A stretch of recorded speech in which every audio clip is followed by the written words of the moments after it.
Recientemente estuvimos en Brasil, saben ustedes, 1 y 2 de enero, y allí conversamos con diversos líderes del mundo, incluyendo al vicepresidente Biden, que les mandó saludos a todos. Camarada Biden. Saludos respetuosos. Quien sonríe, le sonreímos. Quien tiende la mano, se la tendemos. Quien respeta, lo respetamos. Es lo único que pedimos a los Estados Unidos de Norteamérica.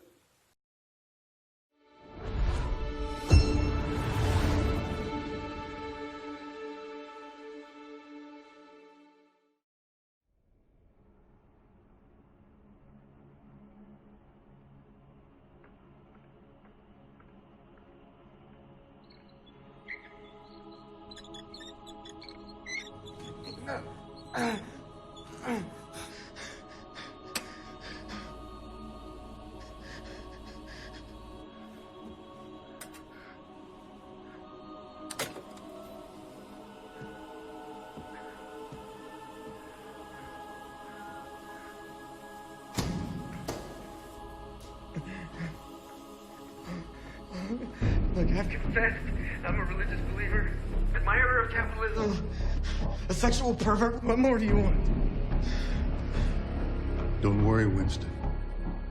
You're in my keeping. For 7 years, I've watched over you. Now the turning point has come. I shall save you.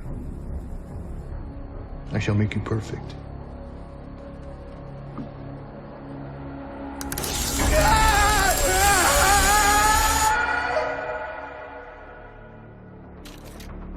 A specter is haunting America.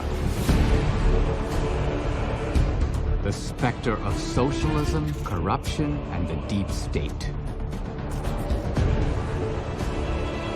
America is divided. Capitalism or socialism? Free markets or state control?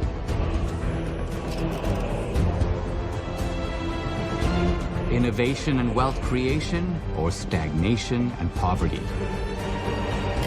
They have a dream, a socialist dream, where we are strangers in our own land.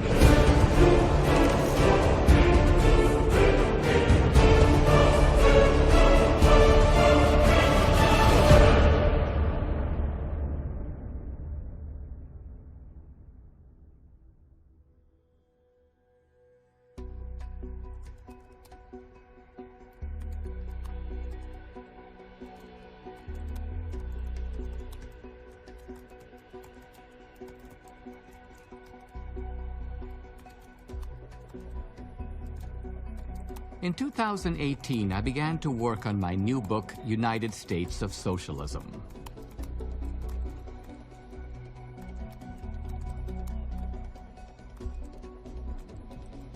I saw socialism threatening to take over America for the first time in our history.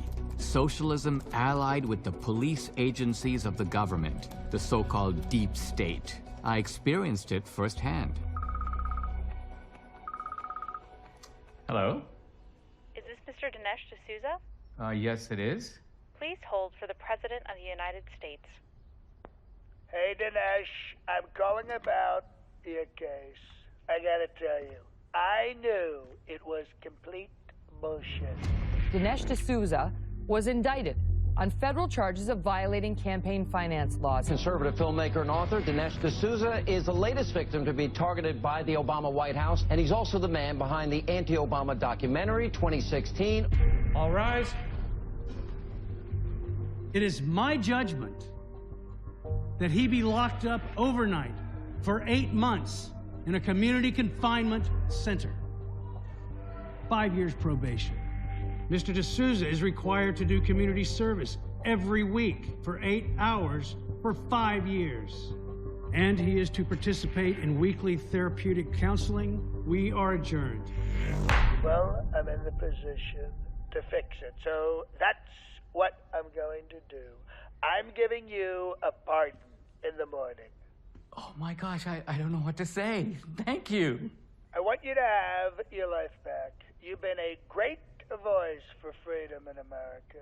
Now just go out there and be an even bigger voice. I will. Thank you, Mr. President. President Trump reminded me of why I first came to America. And I also recognize that in America, there was such a thing as an American dream.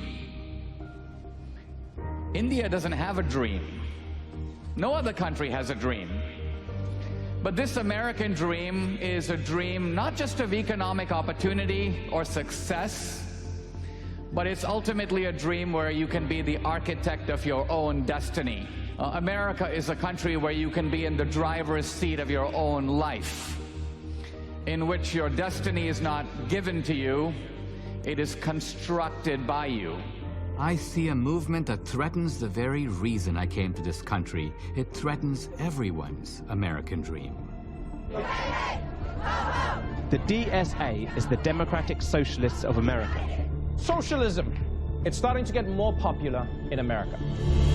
We are unstoppable! Another world is possible! We have to say yes to socialism, to the word and everything. This is clearly the future. Democratic socialism. What's the difference? We got an early glimpse of what this socialist dream looks like during the coronavirus shutdown. We as a church were in danger if we met. I'm just preaching the word of God, and look at all these police cars here. We will shut you down, we will cite you, and if we need to, we will arrest you. A Tampa Bay pastor has been arrested for violating coronavirus social distancing rules. Public health and safety groups are turning to drones to monitor public spaces and enforce social distancing rules. And I'm starting to feel like I'm in a communist country. There are powerful people in politics, in the media, and in Hollywood who want America to become the United States of socialism. And if you disagree, they'll beat you into submission. My hands are being put in handcuffs. My ankles are shacked. In a period of 18 months, I went through 23 different audits or investigations. FBI, open the door! 29 FBI agents with assault weapons and hand grenades and a battering ram to smash in my front door. They even tried to overturn the 2016 election. A deep state cabal involving the FBI, the Justice Department, and the Obama White House set its sights on former National Security Advisor Michael Flynn until their plot was exposed. So you think this goes all the way up to the top to President Obama? Absolutely. Is this true? No president has ever tried to frame and entrap his successor. There are millions of Americans standing in the way of socialism and the deep state. And they have a trump card. America will never be a socialist country. He's a fighter with a peculiar talent for tagging his opponents. Sleepy Joe, Mini Mike, Crooked Hillary, Crazy Bernie, Crying Chuck, with Shifty Shift, Nervous Nancy. I think you should let me run the country. It's a lot easier to act presidential than to do what I do. Anybody can act president.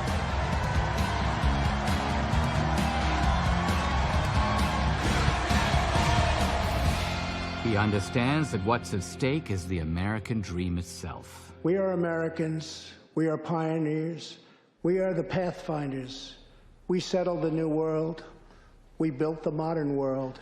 And we change history forever by embracing the eternal truth that everyone is made equal by the hand of Almighty God.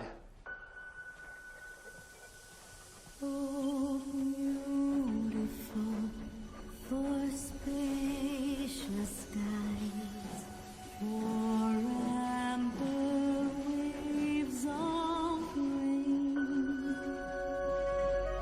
for purple mountain majesties. We are in a cold civil war, one that reminds us of the crisis that Abraham Lincoln faced.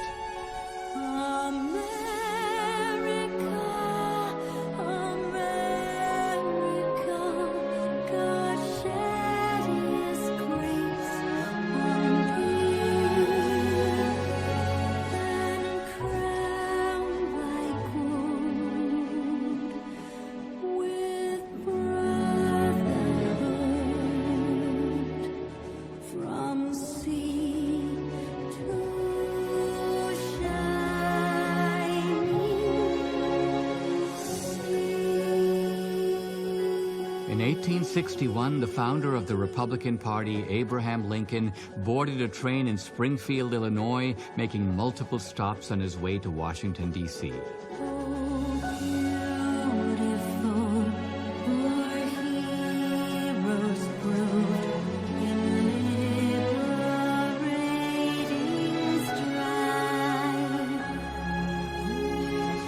Historians say that Lincoln, the president-elect, wanted to let the American people check him out. I think he was checking them out. He was trying to find out if they were ready for the tough days ahead.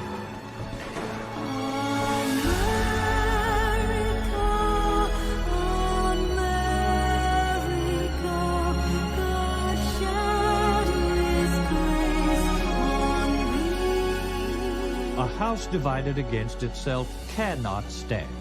I believe this government cannot endure permanently half slave and half free. Today, America is also divided. One party wants to keep the founding principles. The other party wants to move in a socialist direction. Which path is better? In the 19th century, America went from being a poor agricultural society to being the leader of the Industrial Revolution and the richest country in the world. Lincoln wanted to protect the America that was founded on free market principles, property rights, contracts, and trade. He credited America's success to the political architecture of the founding. Of the patent laws, he said, they added the fuel of interest to the fire of genius in the discovery and production of new and useful things. While the American Revolution was the most successful revolution ever made,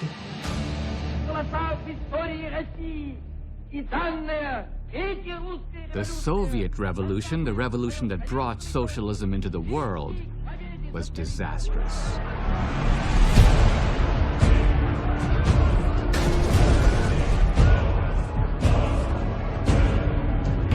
The death toll of socialism is almost unimaginable. Over 100 million casualties. Half of humanity bore Marx's imprint. I remember socialism from my childhood. The monthly ration card needed to buy rice and cooking oil. My family was on a 7-year waiting list just to get a phone. Socialism deprived 3 generations of people around the world of their birthright. And then another Republican president changed all of that. Mr. Gorbachev, tear down this wall.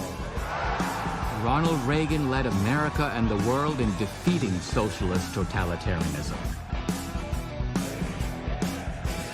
Eastern Europe revolted. The USSR was forced to give up its political ideology, communism, and its economic ideology, socialism.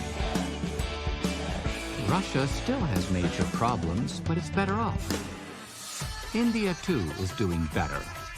India has had a kind of an evolution away from socialism. And some of you remember, your parents probably told you when you were younger, listen, Johnny, you better eat your food because there are millions of starving people in India. Now, interestingly, you probably don't say that to your kids.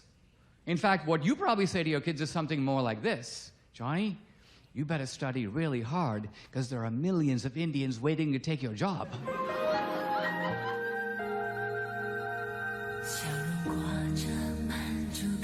China is also doing better.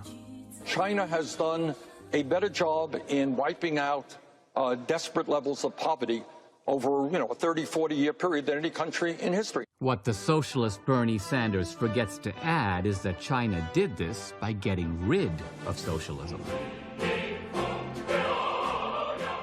But China held on to its communist political system.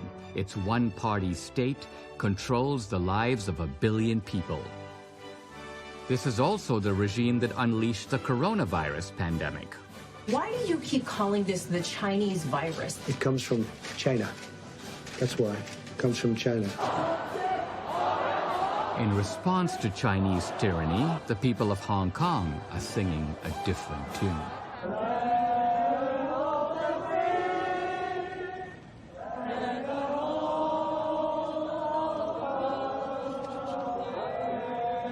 Socialism is the most discredited idea in the world after slavery.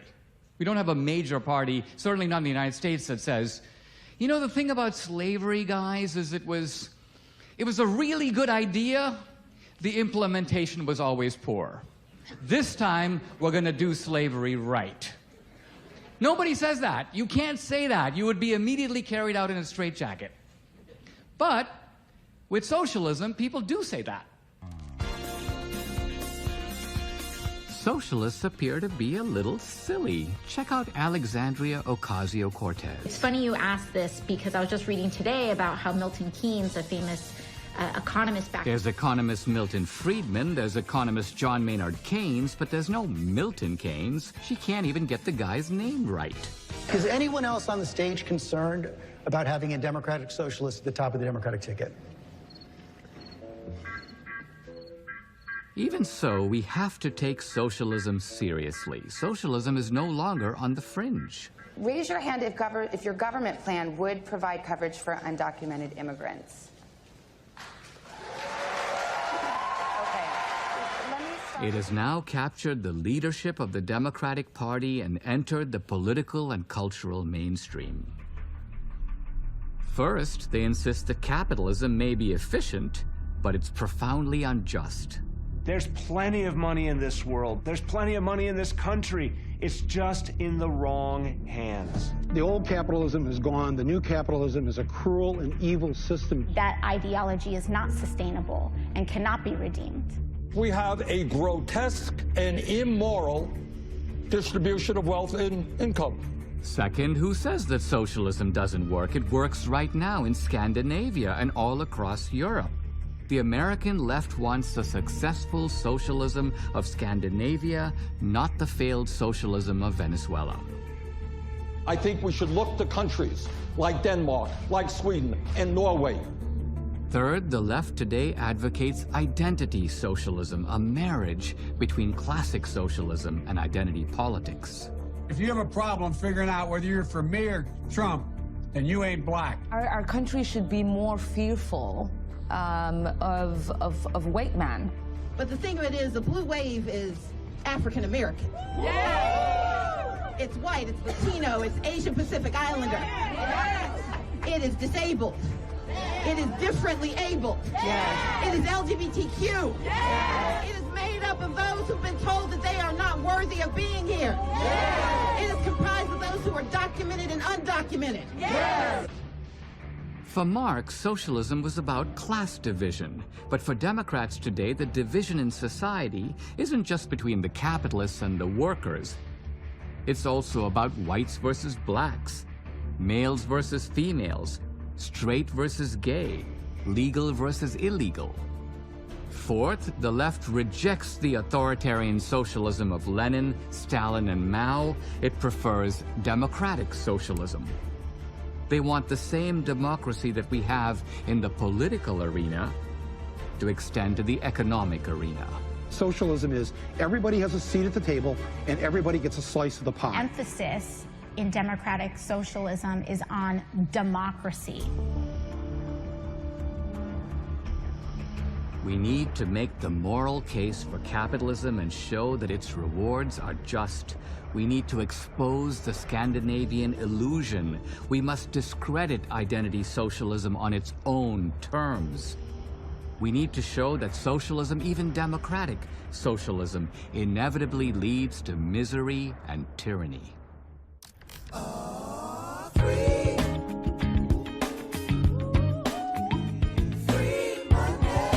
More than anything else, what defines the socialist left is the promise of free stuff. Free. They should be free. They will receive $500 a month. $1,000 a month. Child care for all working families. Cancel student loan debt. Free college. Tuition free. Medicare for all. Any doctor they want, any hospital they want. When the socialists say free, what they mean is someone else is going to pay. The left justifies robbing Peter to pay Paul with the concept of majority rule. But the very idea that a majority, even a Democratic majority, can seize our money is unjust. Should 51% of Americans have the right to take away your possessions? Whether it's a socialist dictator or a socialist majority that takes your stuff, either way, you're being robbed. And then we have the Green New Deal. The world is going to end in 12 years if we don't address climate change. I think it is the existential threat to humanity. You know that movie, The Day After Tomorrow? It's today. No challenge poses a greater threat to future generations than climate change. Great news, because the Obamas are officially Martha's Vineyard residents. They just bought a 6,900 square foot home for $11.75 million. And here's the Biden's beach house in Rehoboth Beach. Clearly, they don't think the coast will be underwater. What's the point of this racket? It's to exploit the politics of fear, to get us to agree to things that we wouldn't otherwise. Just like with coronavirus. What's the opportunity, to your question, for reimagining a more progressive era as it relates to capitalism? Only in America does the president, when the president tweets about liberation, does he mean go back to work? I think a lot of people should just say no. We're not going back to that. The best thing going for the socialist agenda is the moral anxiety about capitalism. Does capitalism allocate rewards fairly?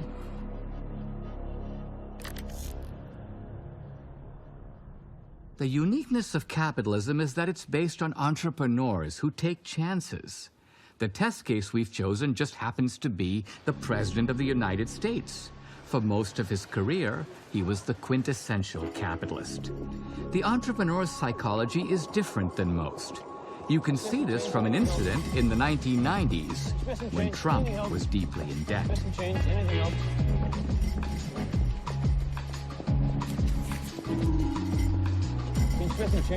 Anything else? There you go, sir. God bless. Isn't that just so sad? He's a beggar, but he's worth about 900 million more than me. The deepest critique of what capitalists actually do comes from Marx. In his view, capitalists supply only capital. Other than that, they do nothing. Therefore, a company's profits belong entirely to its workers. Is Marx right? Let's consider one of Trump's earliest deals. The starting point of Donald Trump's career, he writes in his best-known book, The Art of the Deal, was his realization of his own ambition.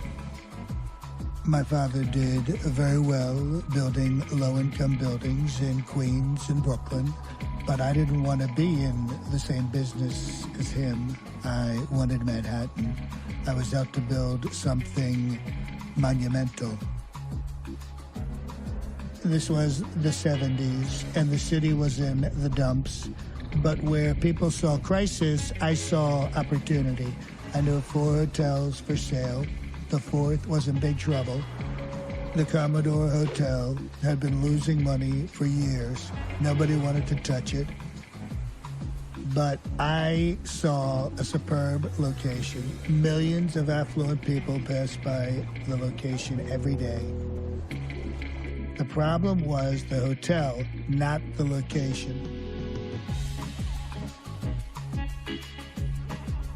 Because the hotel was a loser, I was able to negotiate the price down to $10 million. At 27, did I have $10 million? No. Did I know how to run a hotel? No, but I had a vision. With my option to buy the Commodore in hand, which didn't cost me a cent, I sold my vision to Hyatt.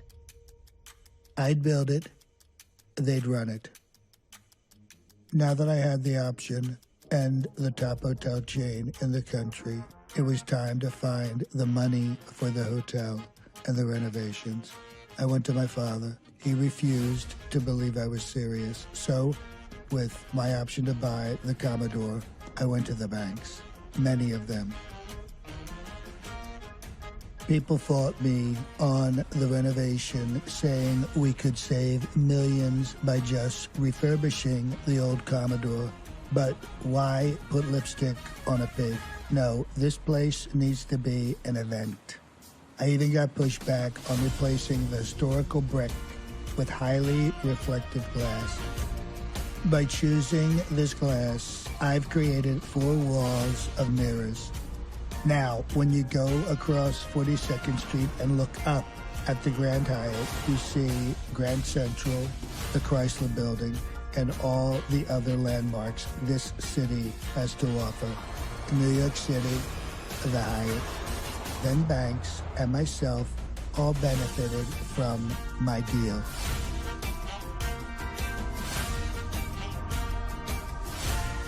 What's the drive, Donald, that you don't have to do this anymore, that keeps you wanting to build more and more? It's a creative process, Larry, and it really gives you something to do with your life, and it's something that you can feel fulfilled and proud of when you're finished, if you do a good job. So the one thing that Marx said capitalists provide, namely capital, they typically don't provide.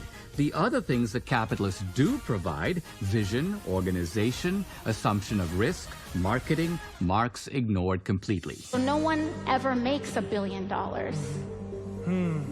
You take $1 billion. The most successful entrepreneurs don't just supply wants and needs, they anticipate them. Nobody wrote a letter to Steve Jobs telling him to make a phone that would do email and take photographs, play music, and show movies. He invented it and built it before we knew we couldn't live without it. This is capitalism's trump card. It encourages creativity and empathy and then puts them at the service of the wants and needs of people. The inequality the socialist left despises isn't created by entrepreneurs. It's created by us. The proud boast of democratic socialism is that it puts the people in charge of the economy. What control do you have over the post office or the DMV? We vote in elections every 2 or 4 years, but as consumers, we exercise our choices daily, directly through the market. The free market is far more reflective of popular consent than democratic socialism. We don't have to extend democracy from the political to the economic sphere because we already have it. Capitalism, not socialism, is the true form of social justice.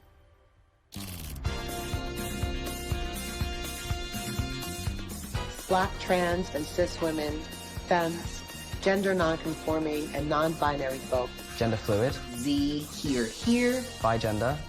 Zim, zer. Agender. Intersectionality.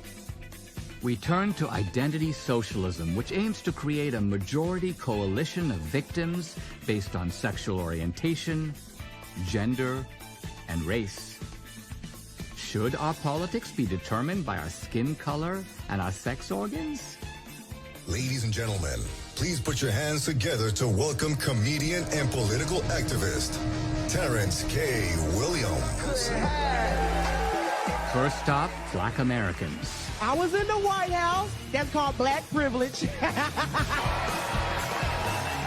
I was born in Oklahoma City. I actually grew up in foster care. My mother, she was a single mother. She had 9 children.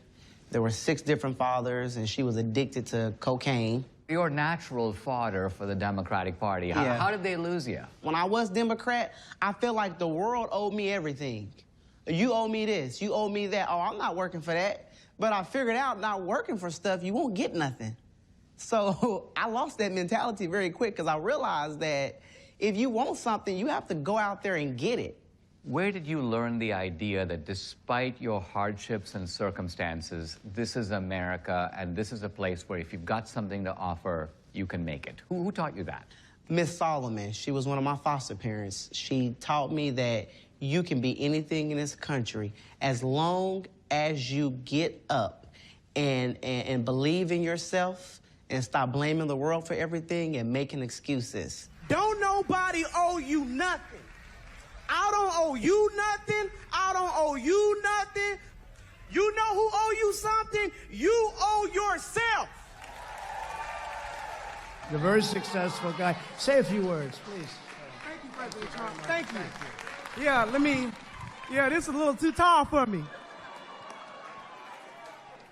First of all, I just want to say I love President Donald J. Trump. Now, it seems that you don't just like Trump, you love Trump. I love President Donald J. Trump. He didn't get the majority of the black vote, and he still won. So he could have got in office and decided, you know, I'm not going to do anything for the black community because they all didn't vote for me. But you know what? It wasn't about that. Where do you think we are in this country in racial politics? Martin Luther King's dream was for simply his black children could play at the playground with white children, could eat at the same table as white children, and we are there now. Do you think that for the left, division is a political weapon? Especially when it comes to black people. Because if they control the black community, they control the black vote. Cada votante necesitamos la representación. Este presidente ha atacado, ha demonizado. Next stop, Hispanics. For the left, it's all about the illegals. I'm going to, once again, legalize all the DACA students. These DACA students are more Americans than most Americans are. Why would he say that? Illegals can't vote, but the Democrats want legal Hispanics who can vote to believe Trump is anti-Hispanic and anti-immigrant. Not all Hispanics are buying it. Please give a warm welcome to my friend, Rick Figueroa. I discussed this with a prominent Mexican-American businessman and activist, Rick Figueroa. My mom worked 36 years in hospital kitchen. She's my hero. She personified to me the American dream. She was the one that instilled principles in us. What were they? Get your butt out of bed and go to work. Number 2 is don't expect anybody to help you. Number 3 is you help others when you can. Number 4 is you pray every day.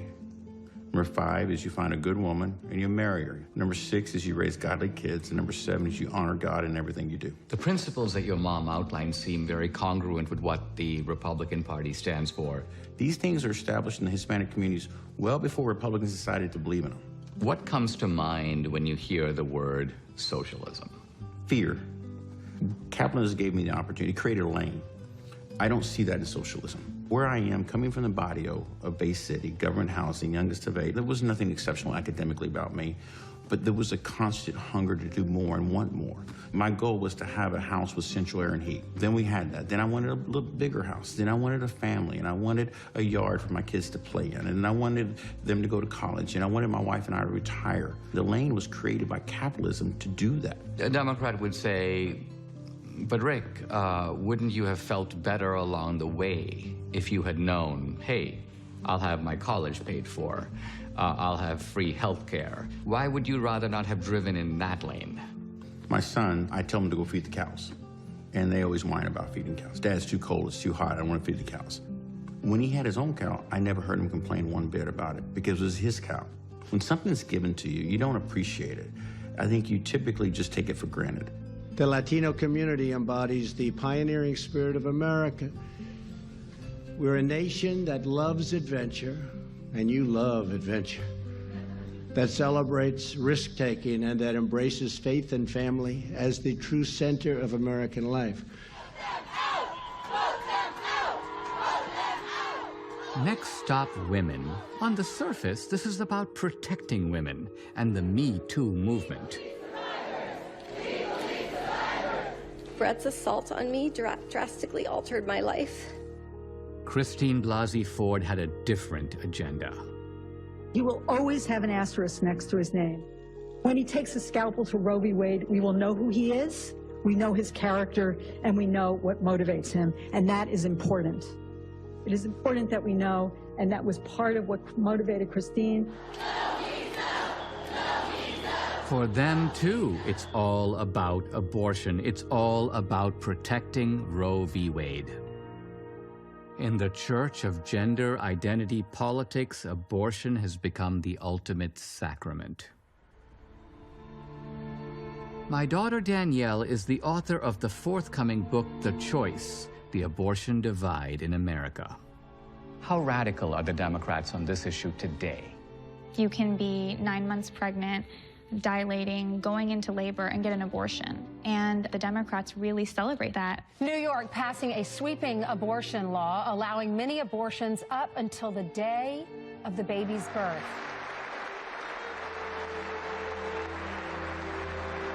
They lit up the One World Trade Center pink to celebrate this as women's empowerment, women's freedom, abortion is health care. How do we know that the contents of a woman's womb are, you might say, not her own? I'm in my 20s, so I see my friends, let's say, post on social media that they're pregnant, or they'll post a photo of their ultrasound. People will comment on it. And so we can see that when you step outside of the abortion debate, you can see that everyone knows that it's a child. They know that, oh, look, it's a family of 3 now. So only when you go into the abortion debate do people say, oh, no, this is a cluster of cells.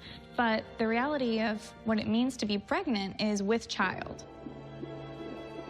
Even if you look at first trimester abortions, the baby has a head, a nose, a face, fingers, toes, a heartbeat, and we also know that it even feels pain because it secretes things like cortisol, hormones that we also secrete when we're under duress. Should my right to life be dependent on whether I am a wanted child or not? Your human rights are intrinsic. Your value comes from the fact that you're a human being. And I think we should all be able to support basic human rights, which is the right to life, the right literally just to be born. My body, my choice! My body, my choice! My body, my choice! What about the right to choose? My choice ends at the point where it reaches you. The left likes to talk about pro-choice and the choice to do what? And that is the choice to kill. It's the choice to take another's life, a life that is not your own.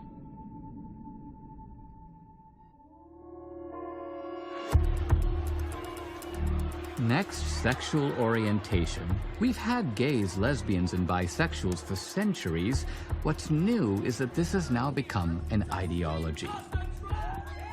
I spoke with Scott Pressler, a gay conservative who organizes cleanups in major cities.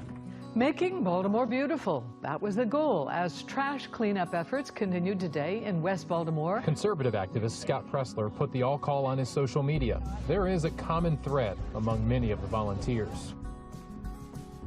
Scott, here we are in downtown Houston. It's the black neighborhood, it's the brown neighborhood.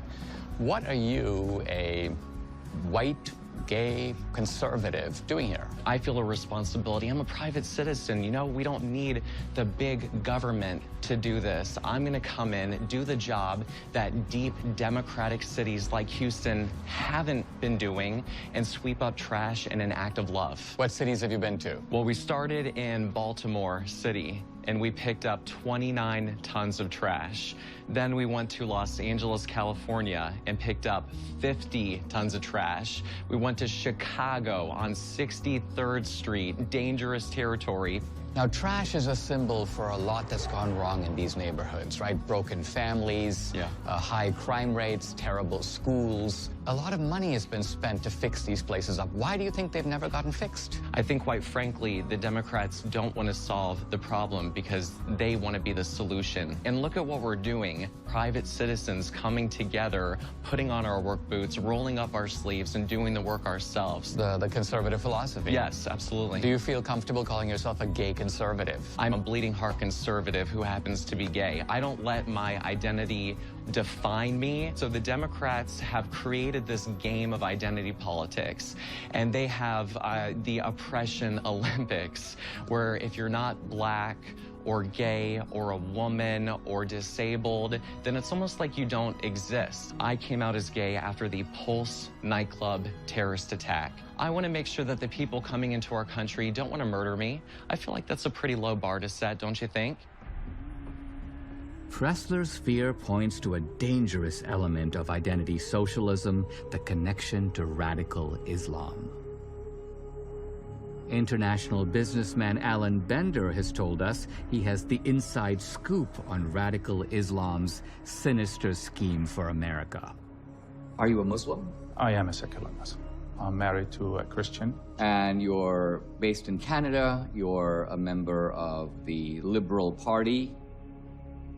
You have been what could be loosely called in the Middle East a fixer. Canadian-based businessman Alan Bender, seen here to the right of Walid bin Talal, who Mr. Bender represented in settlement negotiations.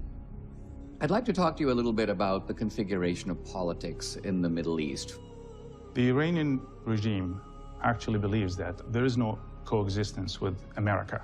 The path of the Islamic Sharia is the only way.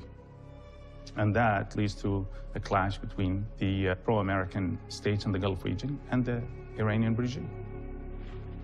The Iranian government controls the government of Qatar. The Iranians don't pay, so they use Qatari money to pay whomever they need to pay.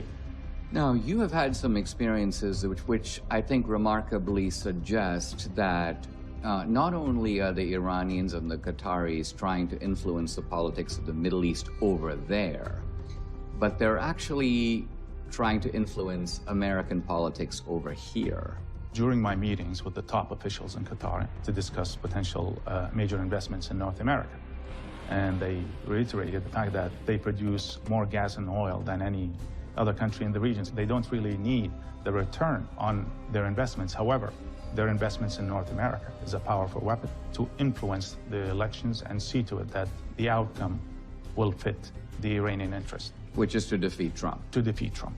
They said, we are looking forward to the defeat of Trump. And then we will see the first Friday prayer taking place in the White House as a symbol of our victory and the rise of the Muslim Brotherhood. Her name is Ilhan Omar. She's a former refugee from Somalia. She's a Muslim American, and she is now the Minnesota State House Representative. What did the Qataris tell you about her? They refer to her as Sister Ilhan, and to them, she is the jewel of their political crown. And they told me face to face that they financed her, heavily financed her, and they groomed her. And they said, you don't need to worry about skeletons being found because the media will bury it. We've seen more than 6 different scandals involving Ilhan Omar. Nobody investigated her. Campaign finance violations, for example. Exactly. How do they control her? Her weakness, money and sex. How do they actually use their financial leverage to either influence or control people like Ilhan Omar? America is a country of law and rules. We do it indirectly, and there are always loopholes that allows us to get through. I actually brought up, what about the media? He said, I think we're almost at the top of controlling that. And we have a lot of journalists who are on our payroll. You're actually saying that these Islamic governments are making direct monetary payments to members of the mainstream media? Correct. These are not remote figures, but people in mainstream institutions? That is correct. What you're saying is that there is serious Middle Eastern and specifically radical Islamic intervention coming from abroad into U.S. politics. Exactly. And I think it's more dangerous than the so-called Russian collusion. But doesn't identity socialism and radical Islam make strange bedfellows? I raised the question with Imam Muhammad Tahidi. Any Islamist will tell you that America is the enemy of Islam. They're chanting death to America every single day. I did it for 7 years. Death to America, death to Israel. What is the fundamentalist and jihadi agenda for America? The future of America has to be Muslim. So here's a paradox. In America, we have a political left. It's a progressive left. As you know, it's sexually permissive. And this political movement appears strangely allied with radical Islam. Can you explain this? When I was an extremist, Islamist, fundamentalist, I would only vote left. Why is that? I saw them as very stupid. I would fear the conservatives because they come with principle. That's not someone they can brainwash. But the left, I know they have no values and no principles to begin with. I dare you to find one Islamic extremist that votes for Donald Trump. Never do it.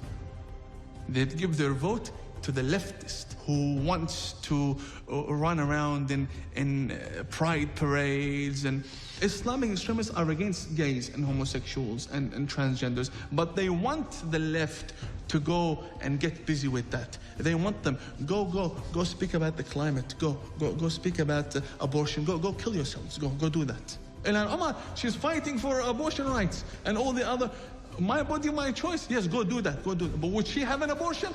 Never. Never. Would she kill a Muslim in her stomach? Never. What's your take on her? Fundamentalist, extremist, Islamist, jihadi ideology, a threat to national security, ISIS with lipstick. And would it be fair to say that what Ilhan Omar wants is for all of America to look like her community? Without a doubt. Firstly, the Muslims in Ilhan Omar's district are more radical than radicals in the Middle East. New report by Congress says more than 250 Americans have attempted to join ISIS. 1 in 4 is from Minnesota, many of them former refugees. Do you feel more comfortable living under American law, or do you feel more comfortable living under Sharia law? Sharia law. I'm a Muslim, I prefer Sharia law. You prefer Sharia law over American law? Of course, yeah. What's the relationship between radical Islam and socialism in America? Votes and common interest. The Muslims are delivering the votes through their leaders. Yes. And what do the socialists and the progressive left give in exchange? They give them a platform. They give them the media. They protect them. If we have Islamic domination, which is the goal, as you suggest, will Americans become strangers in their own country?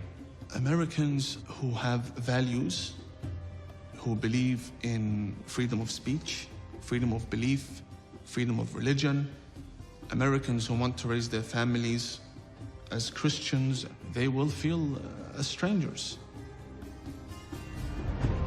Treason, division, and the politics of fear and exclusion. This is their socialist dream for America.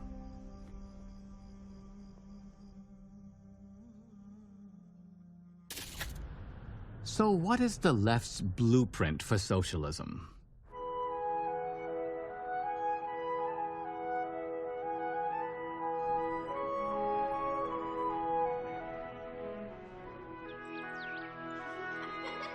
And my policies most closely resemble what we see in Norway, in Finland, in Sweden. But it may be better to consult an actual expert, former Danish Prime Minister Lars Løkke Rasmussen.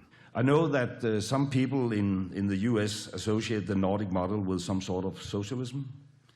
Therefore, I would like to make one thing clear. Denmark is far from a socialist planned economy. Denmark is a market economy. The major political parties from the center-left and the center-right would oppose many of the proposals of Bernie Sanders. Scandinavian countries are capitalist in wealth creation, but socialist in wealth distribution. For Swedish historian Johan Norberg, it's really not a way of taking from the rich and giving to the poor, which is the perspective or the hope of many American and European intellectuals when they look at the tax levels in Sweden. What we do instead is that we tax consumption. We have a 25% VAT. Consumption tax in Sweden, which means that the poor pay the highest proportion of that. The Scandinavians don't soak the rich, they soak the whole society. Scandinavia is not the left's real model. So what is? I now pronounce you man and wife. Where did Bernie go for his honeymoon? Stockholm? No, Moscow. You know, it's funny, sometimes American journalists talk about how bad a country is because people are lining up for food. That's a good thing. Where did Michael Moore go to champion healthcare? Copenhagen? No, Havana. The Cuban people have free, universal health care. They become known around the world as having one of the best healthcare systems. This is not a normal Cuban hospital. This is. This is the emergency room? Yeah. Doctor, how old are these syringes? That thing looks like it's from the last century. Do you have sufficient facilities to sterilize all these old syringes? You know, most of your shelves have nothing. Nothing. The hospital in Moore's movie is only for foreigners who can pay and elite members of the Cuban regime. So Moore is colluding with the Cuban socialists to intentionally mislead his viewers. How these progressive leftists idolize socialist dictators. My friend, President Chavez. He is one of the most important forces we've had on this planet. Like a sick Hollywood love story. How long has it been? We can bring it back again. Anything to spend. Yes, this is the left's real model, Venezuela.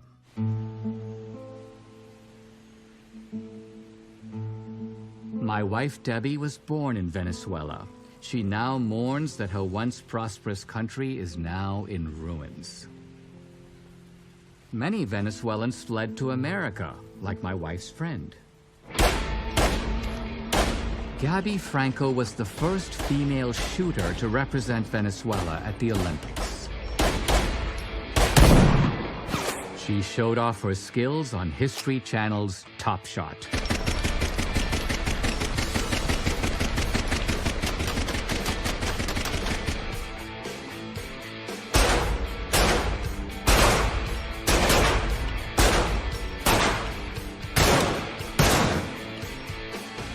She and Debbie are big fans of the Second Amendment. One of the things that is, I feel, a parallel between the Venezuelan left and the American left is their obsession with gun control. Venezuelan authorities has vowed to crack down on guns as a pillar of domestic security policy. It's, you know, like everything starts with the lie. This is for gun violence control. Safety. And at the end of the day, how can people rise against the government when they are disarmed? What's striking to me is the closeness of this gun parallel, but it's only the beginning of these parallels between the two countries. One of them would be identity politics. Right, so Hugo Chavez won the election in 1999, and he was indigenous. Venezuela is a very multicultural society. It has Italians, it has Germans, but he felt like there were not enough indigenous people in government. It was too white for him. So he decided to demonize the white people in Venezuela. Another parallel is the demonization of the rich. Much of the attack of the rich was for those entrepreneurs making a living, selling goods and services. So he decided to put a stop to that, setting price controls. So it drove many businesses out of business and out of Venezuela. What about wealth confiscation? Hugo Chavez had his national television show where he showed walking down the street and taking any apartment or any house he wanted and giving it to the homeless. And today, if you leave your home in Venezuela and you go abroad and you come back, someone else will be in it. For Ruben Barboza, the future looks bleak. Over the past 40 years, he's built up a thriving cattle and dairy operation in western Venezuela. But this month, Hugo Chavez's government expropriated 30 farms in the region, and his could be next. I developed all of this using my own intelligence and my own labor. And now that everything is going well, the government comes along and steals it from me, strips me of my land and my ideas. There are more than 100 people working here. If there is an expropriation, we're all going to be out of work. Let's turn to a different parallel, and this is the war on fossil fuels. How is it possible in a country that is so rich in resources that you would have electricity blackouts and gas lines for people to fill up the car? Well, first of all, Hugo Chavez brought all his bureaucrats to take over. They had no idea how to run an oil company whatsoever. The American and British oil companies that were in Venezuela were basically run out. All the engineers, everybody who knew what to do the job, they had to leave the country. For fossil fuels, Hugo Chavez hated them, and he decided to do hydro energy instead. Venezuela had many, many droughts, therefore caused rolling blackouts.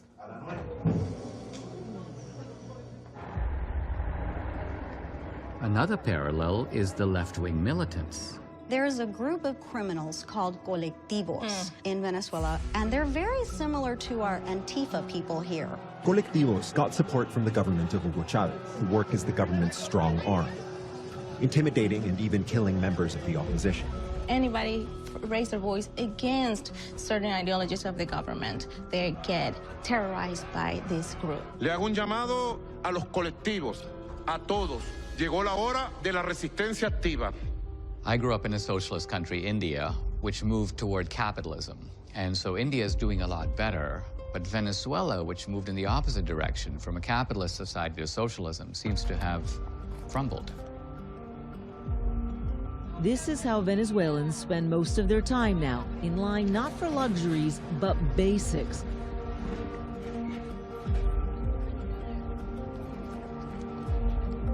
I moved from Venezuela to the Rio Grande Valley, and I thought I was moving into a third world country after coming from Venezuela because it was so wealthy. We had everything we needed and wanted. It seems there's one class of people who are living pretty well. Who are they? They're called the Chavistas.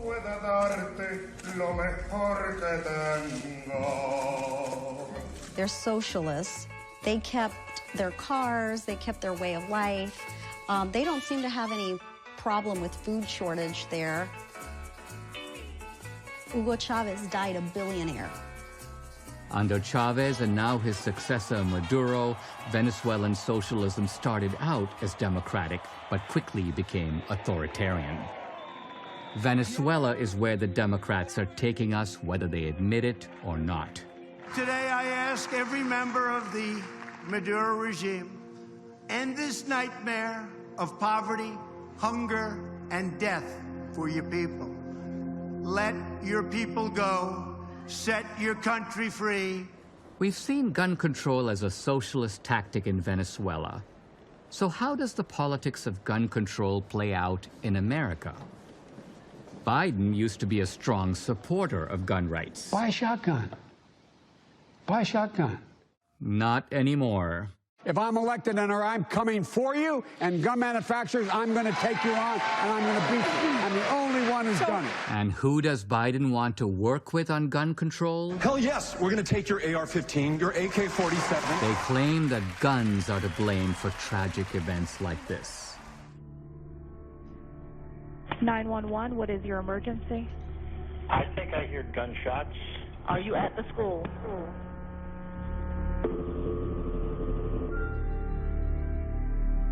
Hostile shots fired. 1200 building. You're saying it's a male in a hoodie he could not describe with at least an AR-15, if not an AK-47. I love you. I love you. It's going to be fine. Can you hide somewhere? Can you play dead? My daughter has no voice. She was murdered last week, and she was taken from us. Shot 9 times on the 3rd floor. We, as a country, failed our children. Andrew Pollack, a grieving father, has investigated the roots of the Parkland shooting. There's not a moment that goes by that I don't think of her. And your book is titled Why Meadow Died. Why did Meadow die? They wanted to avoid and end the school-to-prison pipeline and end suspensions and expulsions. So they just wanted to stop holding kids accountable. In Broward, children were allowed 4 misdemeanors per school year without ever getting introduced to the judicial system. Now, the shooter himself, he had a history. My name is Nick, and I'm going to be the next school shooter of 2018. You're all going to die. 45 calls to this individual's house without an arrest. And this is after we already familiar with Columbine, Sandy Hook. One of the things you say that I find very striking is the fact that the policies of the school had the effect of taking kids who were very disturbed and violent and classifying them, in a sense, as handicapped. You could have a kid that's emotionally disturbed, or they call it oppositional defiant disorder. It's ODD, which is another word for like a psychopath that's a juvenile. And they label them special needs, and that's what makes them untouchable within the school district. The man whose job it was to keep students safe was arrested today. Surveillance tape shows the school resource officer never entered the building as bullets flew. In some of the video that I saw from the body cam, you can see a deputy getting out of his car, and you could hear the gunshots that could be killing my daughter, and he's taking his time going to the back of his car to put his vest on, and he never goes even in the building. Do you think that if there was a coach or a teacher or teachers who were trained and armed, that your daughter might be alive today? I know as a fact that my daughter would be alive. What have you found the role of the media to be in covering these shootings? They don't want to hear the truth, the media. And I almost feel like they gloat when there's a mass shooting. And that before the victims are even buried and the facts are out, they're blaming the president, or they're blaming the scary rifle. They want to attack the Second Amendment. That's their agenda. The Second Amendment means a lot to me now because, like I said, my daughter was on the 3rd floor and no one came to save her. A lot of times you call 911, it doesn't mean they're coming to help you. So why should I give up that right to defend myself?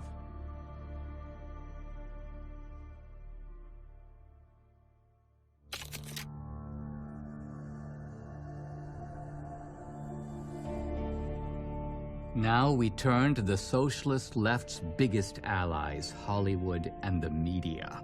The left owns these megaphones which dominate our culture. Actor Isaiah Washington is best known for playing Dr. Burke on the hit show Grey's Anatomy.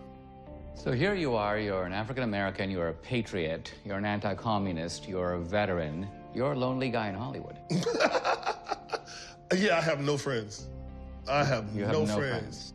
And here you came to Hollywood, you as an outsider. I always knew that it would be very difficult for a personality like me to actually be in Los Angeles. I've always considered myself a Frederick Douglass Republican without a home. But actually, it's just destiny for me because now I feel like I am at home. Are you saying that you feel more at home in the GOP as Trump defines it? I feel more comfortable because Trump, yeah, I have to give the credit to the President Donald Trump. What is it about Trump that drew you? I lived in New York in 1988. I know who he was. He was a hero to me. He was a billionaire. Before he became president, he was someone you looked up to. Every rapper was singing about trying to be Donald Trump. I read The Deal twice, The Art of the Deal. I know it. I'm assuming Hollywood has always had left-wing tilt. It seems like what's different now is not that Hollywood is left, but that Hollywood has become so insular and monopolistic about being left-wing that it actually terrorizes people or attempts to. You have to understand that the majority of the people that are running Hollywood were abused in most southern states because of maybe their sexual orientation or being creative or being different. So they've been treated poorly and they've been pushed and they find themselves going to Hollywood to be more liberal, be more free. Everything is okay, no behavior, there's no boundaries. The revenge of the hurt, right. Yeah, revenge of the hurt. Well, it also explains the sort of amoralism of Hollywood because when you feel repressed, then anything goes becomes a sign of freedom. Good point. Even more influential than Hollywood is the mainstream media. Trump calls them fake news. The press has become so dishonest. Democrats, radical left, and their media partners standing right back there. What is fake news? It's not just about bias. It goes much deeper than that. In the early 1970s, Saul Alinsky discovered that George H.W. Bush was scheduled to give a speech. Some activists wishing to protest Bush came to Alinsky for advice.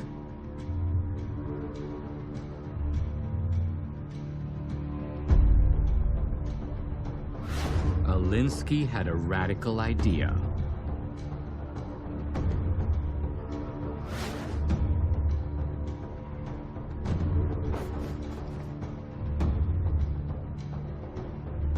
An idea that would transform the tactics of the socialist left. The people of the world agitate for free expression and free thought that only liberty allows. Don't compare Bush to the Klan. come dressed up like the Ku Klux Klan. The media will do the rest.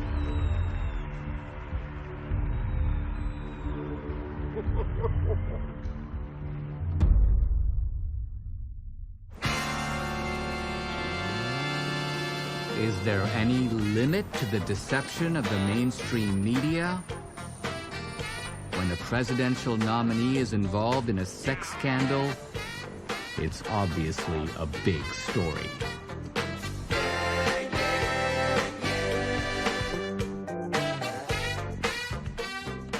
Meet Larry Sinclair.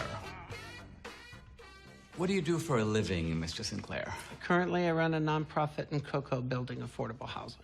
Now, in 2008, when Obama announced his candidacy for president, you made some explosive allegations about him that dated back to some events that occurred in 1999. Is that the year that you met Barack Obama? It is.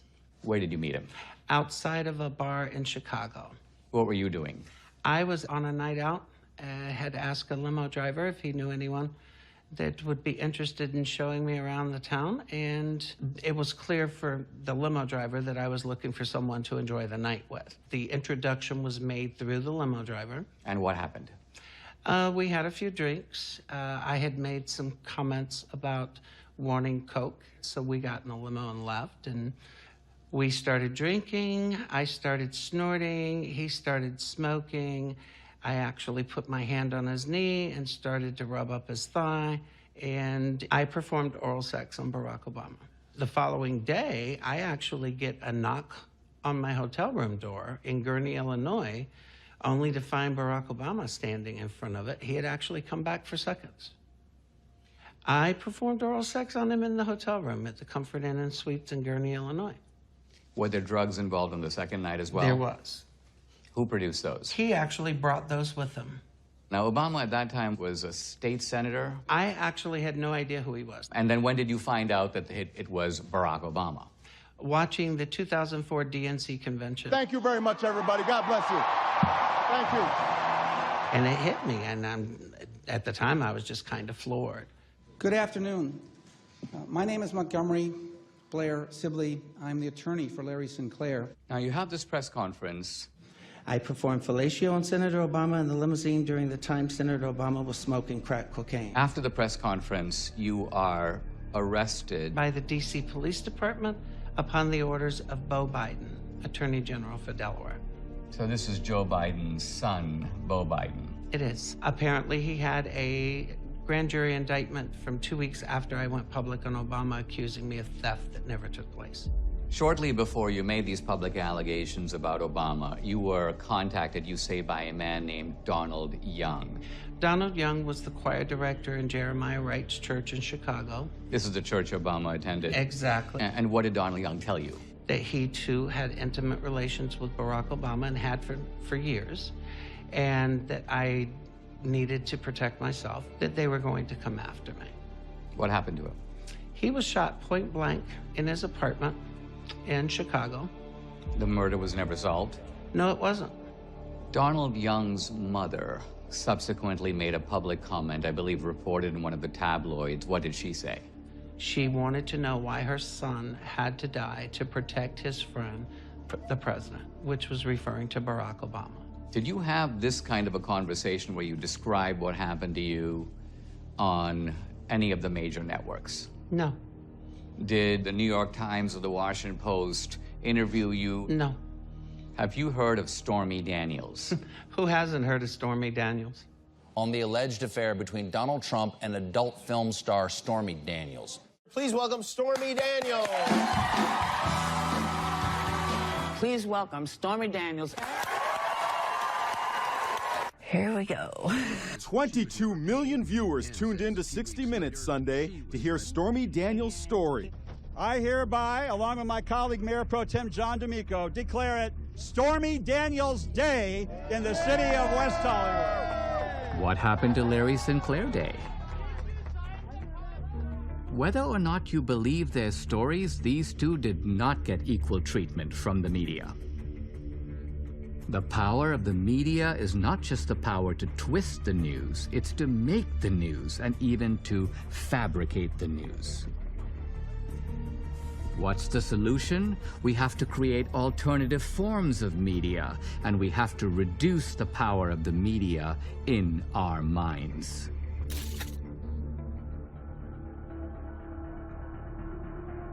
Another ally of the socialist left is the deep state. The police agencies of government, the IRS, the FBI, the CIA, the DOJ.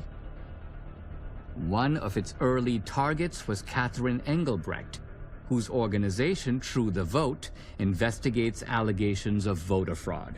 So you file your application for nonprofit status for True the Vote with the government, and then what happens? Well, then suddenly, we began being visited by an alphabet soup of federal agencies, starting with the FBI, requesting to see member manifests, meaning that they wanted to find out who was attending our meetings and what we were talking about. That then moved to the IRS, who came in and began auditing our personal taxes and our business taxes. In a period of 18 months, I went through 23 different audits or investigations or inquiries, 23. What were some of the things that the IRS wanted to find out about you? They wanted to know every Facebook posting I've ever posted and every tweet I'd ever tweeted and everywhere I'd ever spoken since the inception of the organization and to whom and what I said and if I was going to run for political office and who was on my board. And they wanted to know things that amounted to opposition research. Why would they target you? I think they saw that True the Vote was going to, for the first time, ask the tough questions and ask citizens to take a look for themselves into an area that has long been the bastion of the radical left. Did you realize even then that this mobilization of powerful institutions represented the weaponization of the U.S. government against you and what you were doing? I didn't want to believe it, but it was undeniable. Do you believe in the deep state? I lived it. The deep state's ultimate target is Trump. They've been talking about impeaching him ever since he ran for office. I'm concerned that if we don't impeach this president, he will get reelected. Because we're going to go in there, we're going to impeach the mother. He is a dictator. This must not stand. He's impeached forever. The organized attack on Trump began with a young staffer on the Trump campaign, George Papadopoulos. I met with him and his wife, Simona. I want to talk to you about a series of characters who came into your life in those crucial months in the spring and summer of 2016. First, you ran into a fellow named Joseph Mifsud. Who is Joseph Mifsud? Joseph Mifsud is the infamous overseas professor characterized by Bob Mueller and the FBI as a Russian agent. There could be nothing further from the truth. Ironically, Simona, you knew Joseph Mifsud. Joseph Mifsud is somebody who has many ties to intelligence, in particular Western intelligence. So what you're saying is that Joseph Mifsud, far from being a Russian agent, is actually part of what you would call the Western deep state. So here comes this guy Mifsud, and he meets you. Over brunch one day, he leans over in a conspiratorial manner. He tells me, George, I've just come back from Russia, and I've learned that the Russians have Hillary Clinton's emails.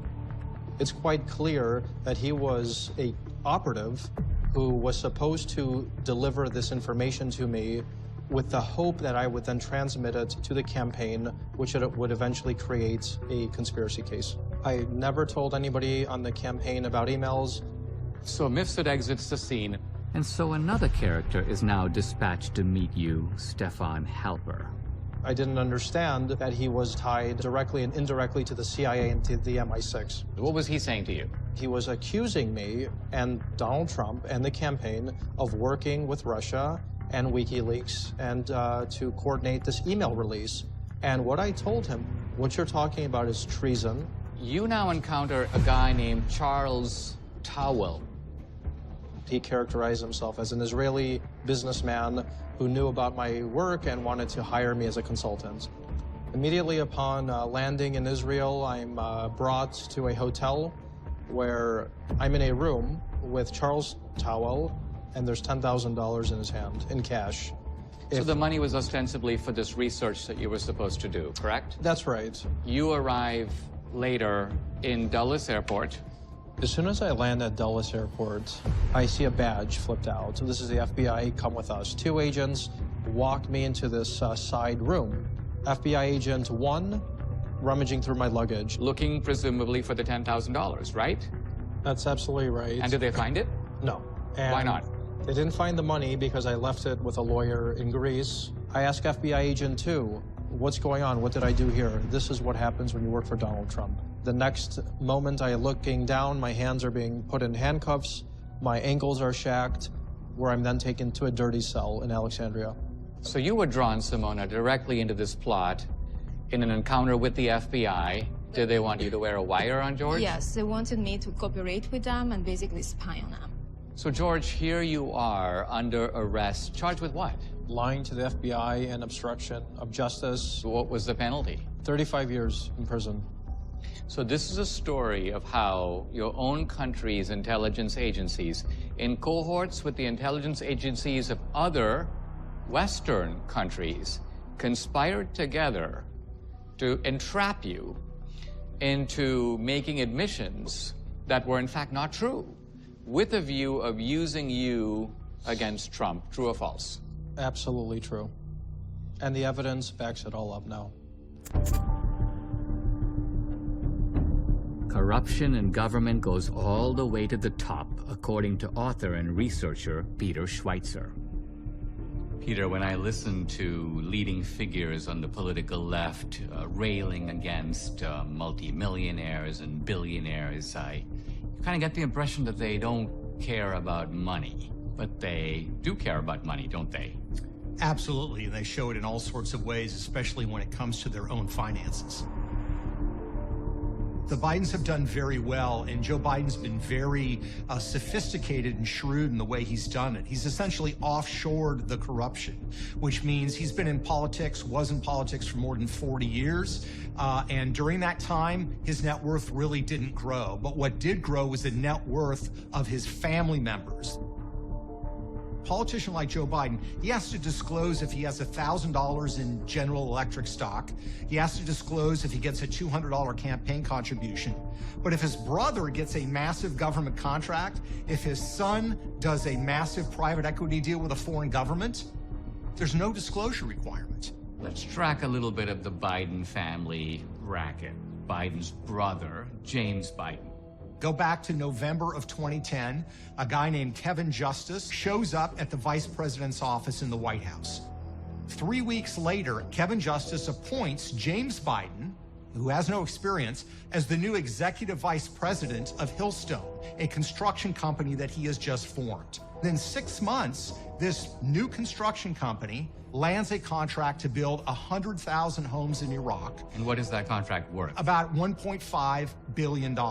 During this time, Joe Biden was the point person on Iraqi reconstruction. Now, there's another Biden brother. I'm Frank Biden.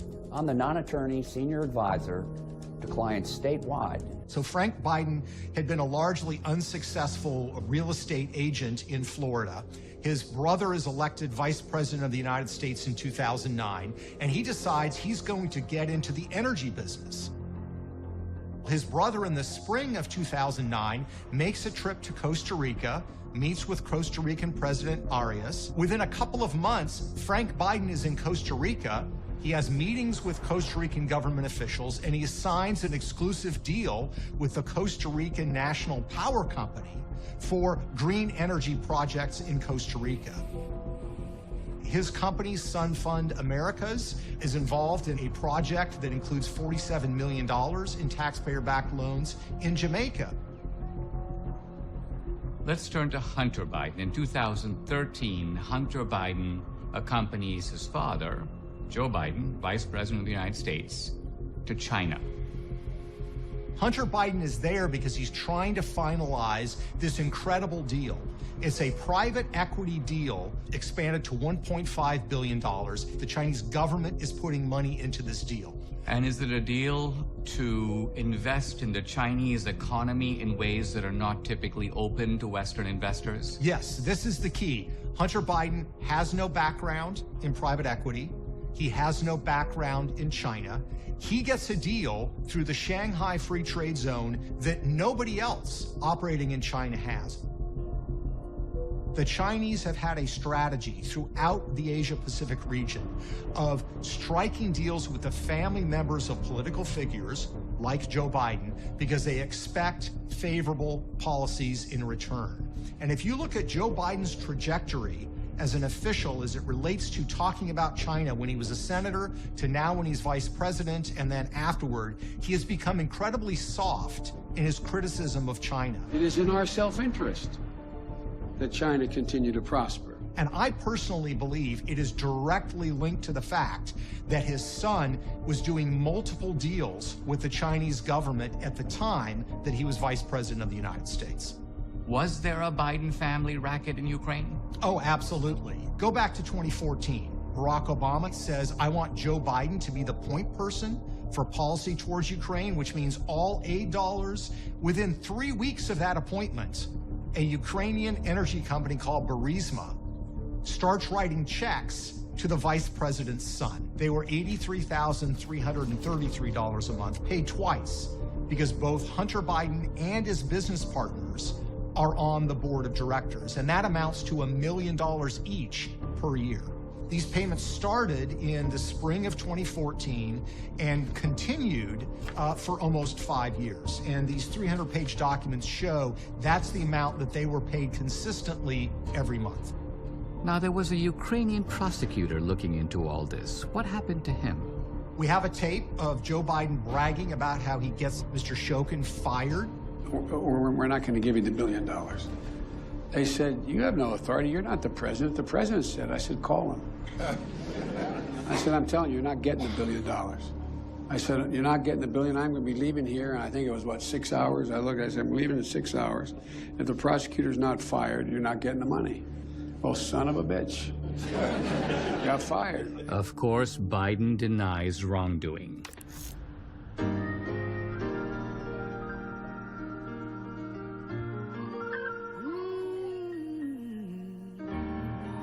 The larger goal of the socialist left isn't just corruption or economic confiscation, it's to force you into conformity. As with coronavirus, the left starts with the repression of religious freedom. Leave me alone.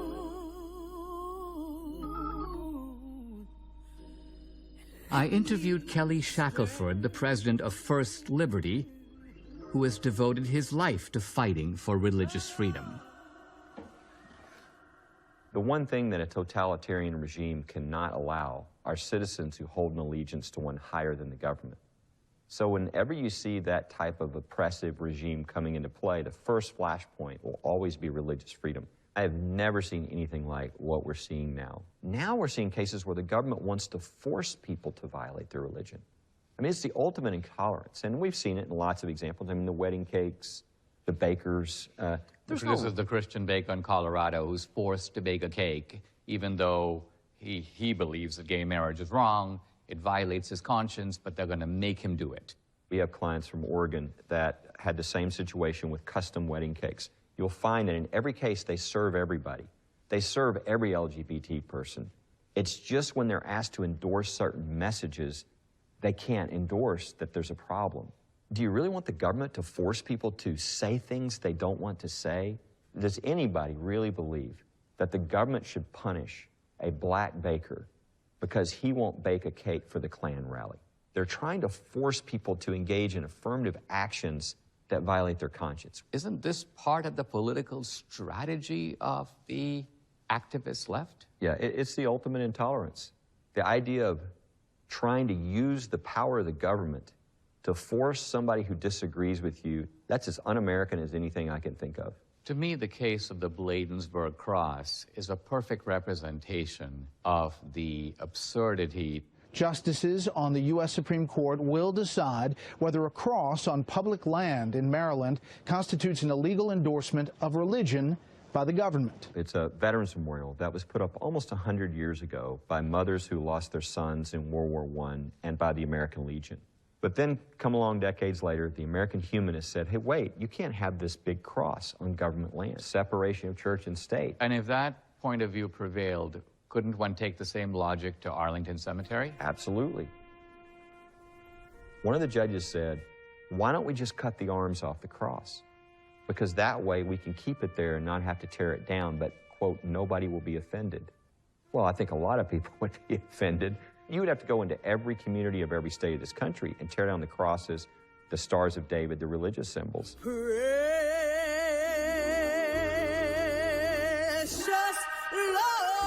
In a stunning victory for Shackelford and the veterans, the Supreme Court ruled 7-2 that the Bladensburg Cross must stay. This shows the importance of keeping the Supreme Court. Our basic liberties depend on it. The First Amendment protects not just religious freedom, but also freedom of speech. That's also under assault, as journalist Andy No discovered. Let's talk about the fateful day where you were covering Antifa. What happened? While walking with the people who were demonstrating, they were chanting, "No hate, no fear." No hate, no fear! What happened next was complete anarchy and chaos. A group of people first hit me in the back of the head really hard. That knocked me forward. And before I could even catch my footing, then all the hits kept coming. When I thought the beating was over, it was just the first half. The second half was then the mob throwing hard objects at me.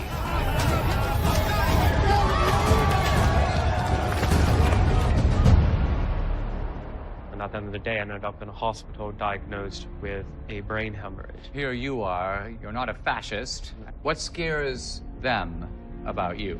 Because I have dedicated my journalism work to exposing their violent extremism, exposing their links to the mainstream left. When pushed, self-defense is a legitimate response to white supremacist and neo-Nazi violence. They are strictly principled anti-fascists. There are certainly aspects of them that are true to a cause. That is a good cause. It says it right in the name, Antifa, anti-fascism, which is what they were there fighting. The original Antifa started as a paramilitary connected to the German Communist Party in the interwar years. The original Antifa described themselves as anti-fascist, but what they really meant was that they were against those who were critical of communism. The original Antifa actually didn't oppose Nazis so much. Who they opposed was the Social Democrats, the center-left party, the liberals. No Trump, no fascist USA! Anybody who pushes back is deemed a fascist. Me, for example.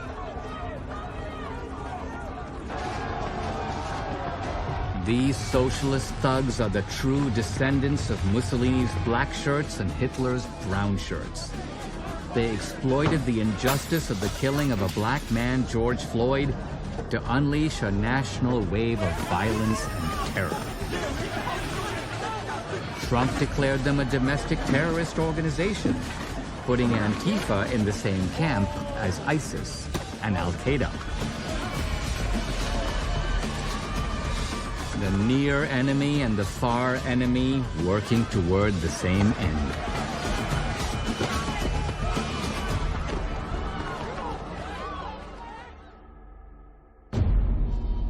The socialist left and the Democrats want us to grovel, to make us into worms. They want us to repeat what they say and believe it, even if it's 2 + 2 = 5. The British writer George Orwell, himself a man of the left, recognized that all forms of socialism become totalitarian. In his dystopian novel 1984, Lies Pass for Truth, freedom is defined as slavery, and the main character, Winston, is ground into dust by the all-powerful state, Big Brother. The turning point has come. I shall save you. I shall make you perfect.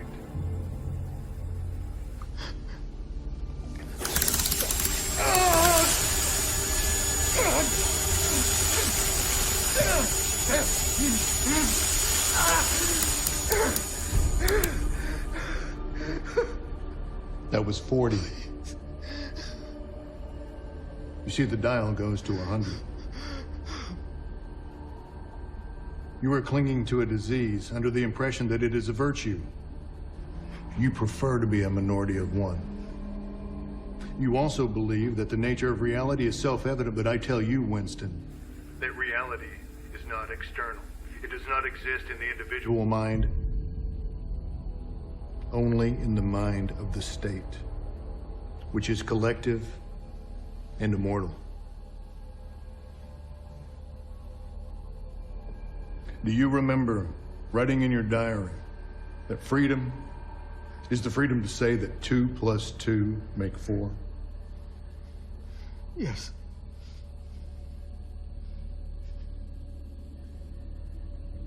How many fingers am I holding up, Winston?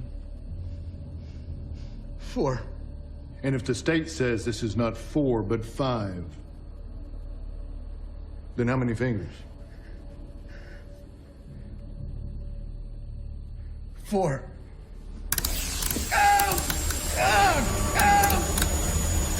How many fingers?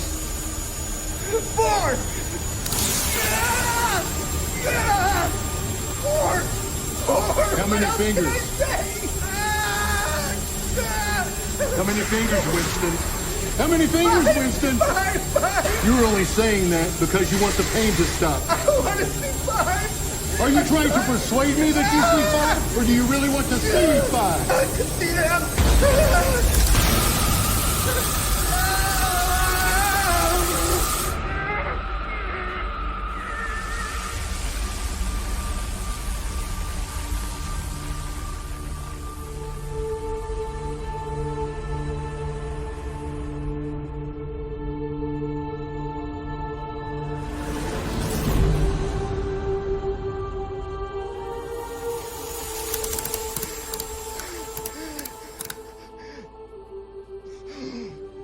How many fingers am I holding up, Winston? 5.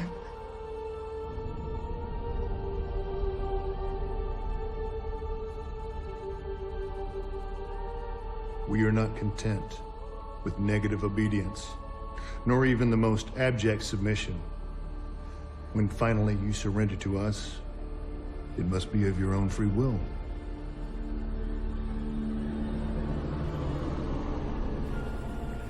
Before we end the session, do you have any questions?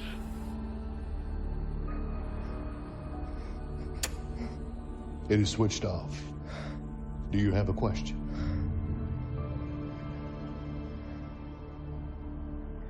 What is 2 + 2?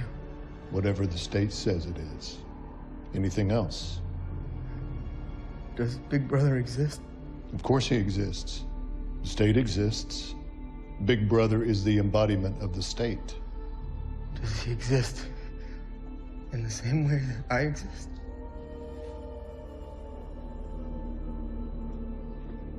You do not exist.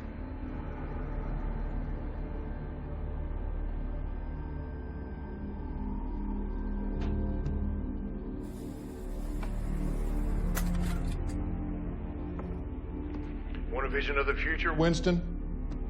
Imagine a boot stamping a human face forever.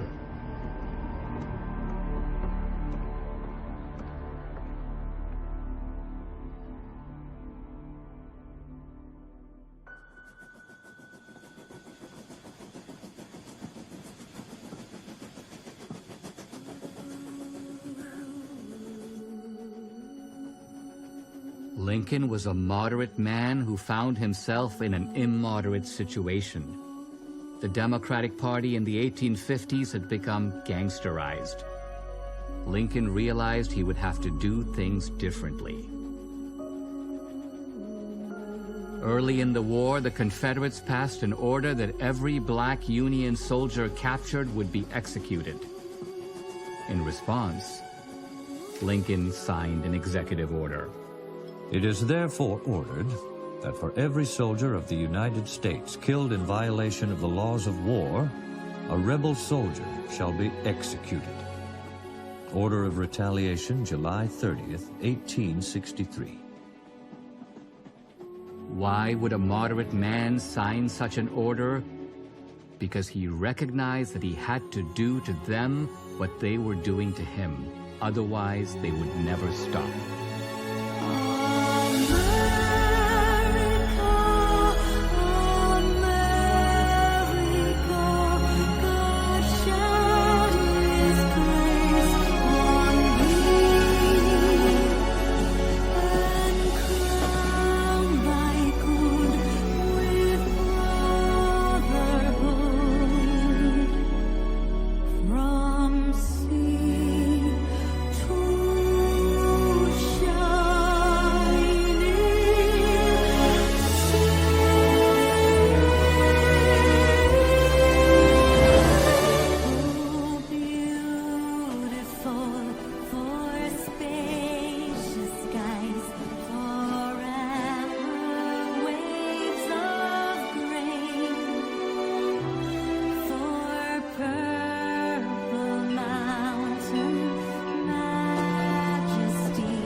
Lincoln died defending the American dream against slavery.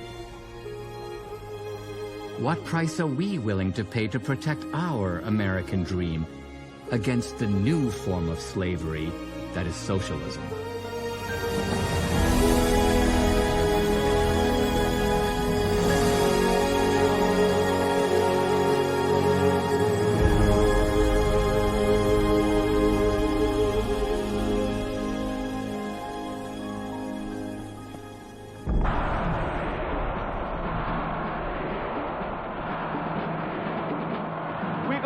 Some capitalism with some basic socialistic program. Oh, shut up. Just as Lincoln stood up to the Democrats, Reagan stood up to the radical left. This has to stop, and it has to stop like the day before yesterday. Reagan lived in a different time, and a different tone was appropriate. If Trump appears to be a mud wrestler, it's not because he created all this chaos and division. It created him. I think people have always seen me as a fighter. They know that I don't take a lot of crap from people. I think a lot of people are tired of watching other countries ripping off the United States. Next time they fire so much as a bullet at one of our ships, we ought to go in and take over their oil. Trump's fighting spirit goes way back. He doesn't run from problems, he runs toward them. In 1991, Trump was out for a ride in the town. Really intense. Oh my God! Someone's being mugged! Stop the car! Hey, put the bat down! Call the cops!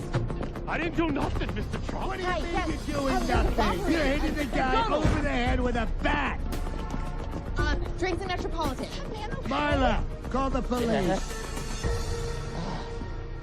My whole life I've been a fighter, and now I'm going to fight for you. We're going to fight. He fights because he knows what's at stake.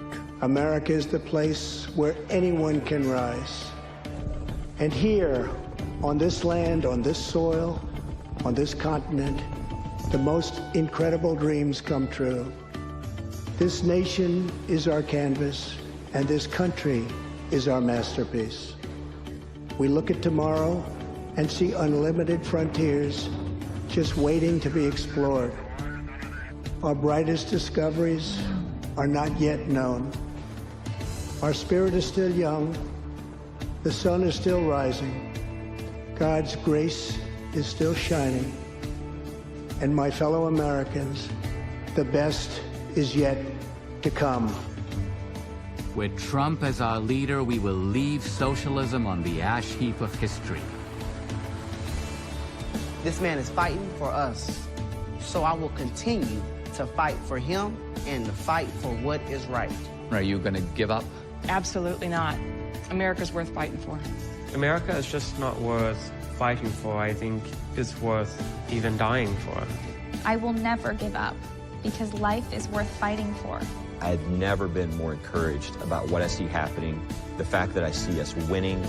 America was founded on liberty and independence, and not government coercion, domination, and control.